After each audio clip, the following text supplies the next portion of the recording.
I was born on June 15th in Manhattan, New York. This is where I went to kindergarten.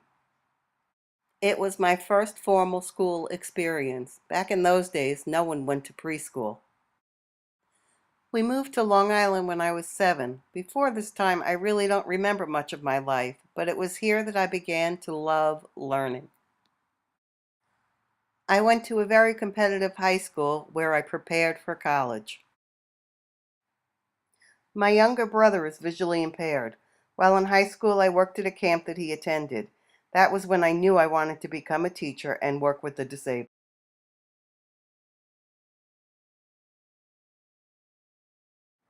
I went to Vanderbilt University, where I got my bachelor's degree in special education. It was the best 4 years of my life and definitely one of the most transformative experiences I have ever had.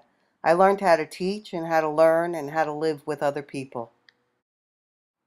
I stayed in Nashville where I got my first job teaching special education in a one-room schoolhouse. I moved back to New York and got a job working with students with severe and profound disabilities at Willowbrook, formerly a state mental institution. It was here I learned how to work on a transdisciplinary team. Next, I worked with the blind and visually impaired. It amazed me how different each child was and how I had to make a program for each individual child. And that was long before differentiation was a word in education. I knew it was time for me to start my master's degree. I started graduate school and went full-time for 3 semesters. I got married, and God blessed me with a beautiful son and daughter. Talk about a learning experience. Life would never be the same, and my most important job was to raise them to be happy, productive adults. When my children entered school, I was now the parent and not the teacher. My daughter also has a learning disability, so I became the advocate that I always told my students' parents to be. It's a lot harder than it seems. I got divorced. This was the impetus to my starting my master's degree all over again. This time, I finished it. My sister was in the second tower of the World Trade Center on 9/11. Luckily, she got out, physically unharmed. That was the day that I truly realized how precious life was and how we need to live each day to the fullest. It also gave me a new appreciation of my entire family. Due to circumstances way beyond my control, I had to change jobs.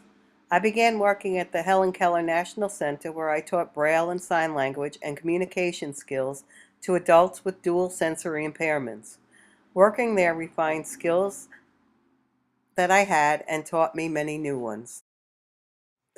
Then Concordia College, New York offered me a full-time position as an assistant professor in their teacher education program.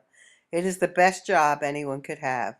I have had to learn so much through various forms of research in order to teach my students. A few years later, I became chair of the department. This means that I am now an expert in paperwork. I still get to teach, and each class's students have such different dynamics. After each class, I reflect on the lesson and figure out how it needs to be changed for the next time. In December 2010, I went to China to visit my daughter who was studying there. It was the first time I ever left the United States. Talk about culture shock. It made me realize how lucky I am and how much I have.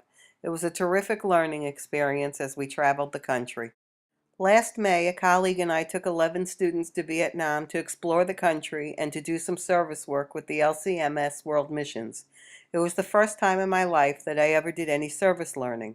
I left there a changed person. It really made me reflect on myself and my values. My children are now adults living on their own. I am loving the empty nest. With no children in college, it was now time for me to go back to school and start my doctorate. I have learned a lot in the first 6 weeks of this program, including how to make a digital story.